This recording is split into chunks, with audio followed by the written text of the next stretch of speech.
India is an adventurous paradise. You head out for a holiday, which quickly turns into a survival situation. A dream turns into a nightmare. I'm thirsty, I'm tired, I'm hungry, and I'm lost. Shelter, water, and food become a priority. A fire to keep you warm. But how? I'm Chandan Lahiri from OTA Survival School. I'll give you some tips and show you some tricks to use in a self-reliant situation. Do not think problems can only happen to other people. It can happen to you. You have something like this in your pack? Small little thing, 4 inches, not too wide, very light. But this is something that should be part of your kit. You know what that is? It's a torch. A torch is important because when you're out, you're not going to have any electricity. You're outside of the grid. And when you don't have electricity, and come nightfall, it's a torch that's going to provide you illumination. See where you are when you're walking around camp, maybe cooking your food. You might have a campfire going, but 20 feet away from your campfire, if you need to go pick up something, it's going to be dark. It's going to be a torch that's going to help you see where you're going and where you're at. But a torch has got another very important use, particularly when you get into a survival situation. You may be stranded, you may be lost, you may be injured, you might be looking for help and rescue. And the most frustrating thing could be that from the location that you are stuck at and you can't walk, maybe a few hundred yards away, maybe a mile away, maybe a couple of miles away, you can see movement, you can see people, you can see villages, you can see a hamlet. You can't shout loud enough, and you need to figure out how to attract their attention to your plight so that they can come to rescue you. And that's when you can use a torch.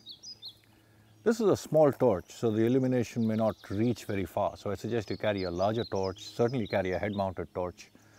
But if you light up the torch, how does that person know, even if he can see the light, how does that person know that you're looking for help? You could be just another person walking around with a torch in his hand. He or she, whoever is seeing the torchlight, should know that you are looking for help. And that will only happen if you send the message using the torch in a manner that attracts attention. So when you are sending the torchlight out, make sure that it is pulsating. It is not a steady torchlight which is being focused. It's pulsating, on, off, and on again. Then the person would know, and if it goes on periodically, he knows that somebody is trying to attract attention. The best way is to use the Morse code. And in the Morse code, use the internationally renowned symbol of SOS.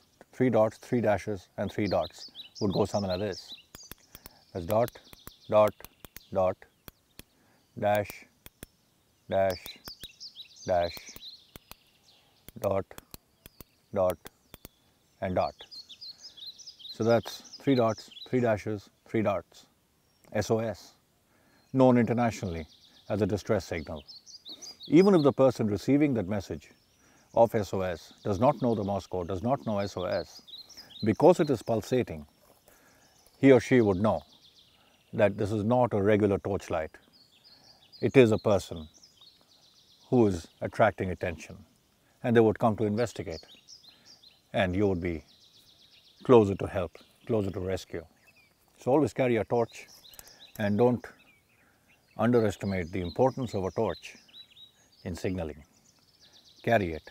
Carry a good torch, carry a bright torch, carry extra batteries, because in case you get lost, you would need to signal, and a torch is something that can help you. And getting lost, getting injured out in the wild, it can happen to you. Learn to adapt, improvise, innovate, and overcome. To learn more tips and tricks, visit this site. I'm Chandan Lahiri, and I hope to see you soon at the OTA Survival School. Leave nothing but footprints. Bring back nothing but memories.